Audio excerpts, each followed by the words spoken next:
I just put words to something that's been prevalent in the British, society for a very long time. And I think Satish ji can also relate to this. It's nothing new. Everybody knows about it. It's just that nobody bothered to put it on a paper. I mean, I think people did bother to put it on a paper at some point, but it took a while for it to actually reach the parliament and for us to have some events around that.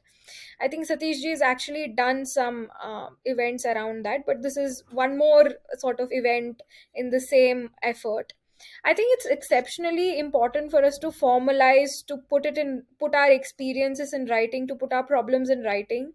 We believe that just talking about it solves the issues. I think it's extremely important for the Hindu community to actually record its experiences. All of the atrocities from the Mughal period, there's no written account. All the atrocities which happened during the British period, there's actually a justification to that, but there's no first-hand account of what really happened. So similarly, I thought at least in my time, I've seen some things. I've been alive and around during the Leicester violence, and I thought it was my responsibility to put it in writing and to do my best to kind of convey to lawmakers who have the power to bring in some changes that can, perhaps go a step closer towards safeguarding the Hindu community in Britain. That being said, the report itself found traces of established territorial majoritarianism in the UK. It's not a existing social phenomena in the United Kingdom, but unfortunately migrants from uh, Bangladesh and Pakistan seem to have, there's a phenomena called transnational political externalities where migrants bring along their, political preferences and issues from their countries of origin. And majoritarianism is a huge issue in Bangladesh and Pakistan, which has driven the Hindu population to an absolute extinction. Currently, Pakistan has under 1% Hindu population. Bangladesh has seen the halving of Hindu population in the past 30 years, from 12% to over 7% now, and it's predicted that in the next 30 years it's going to go up to an absolute zero. So you see that there's a trend that, there's this trend of majoritarianism, of persecuting minority communities. And in the sort of Leicester community of East Leicester, where there's a huge Muslim population from these countries and a very minority Hindu population, we saw that this was the prevalent problem. So the Leicester violence happened in East Leicester. It didn't happen all over Leicester. And East Leicester, unfortunately, happens to be the ethnic enclave, as we'd like to call it, of the Muslim community. And we saw that in the months leading up to the violence, there were slurs, there were, tiffs with respect to, oh, this is our area, and, you're supposed to do this and that.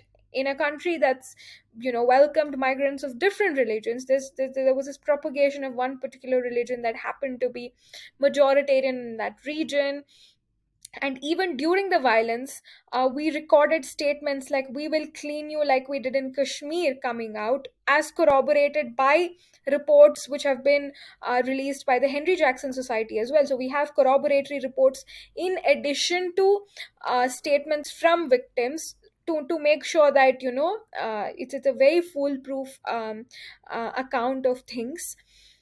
We see that these genocidal tendencies and, tendencies of majoritarianism are becoming prevalent, and it's extremely concerning because Hindus are a micro minority in the United Kingdom who are exceptionally well educated, gainfully employed, and hence ill equipped to deal with violence. I often feel that people who are gainfully employed and exceptionally qualified, unfortunately, are extremely ill equipped when it comes to organized violence. And organized violence becomes a specialty of underemployed, not gainfully employed, high prison population, tendency showing communities in society. So this was our overall you know understanding of the Leicester violence and the circumstances behind it. And we feel that such circumstances can, flare up in the future if sufficient sort of safeguards are not put in place.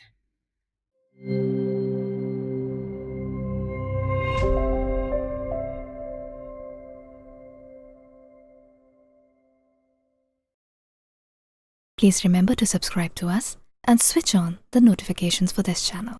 For our other social media links, more content, and to support our work, please visit citti.net.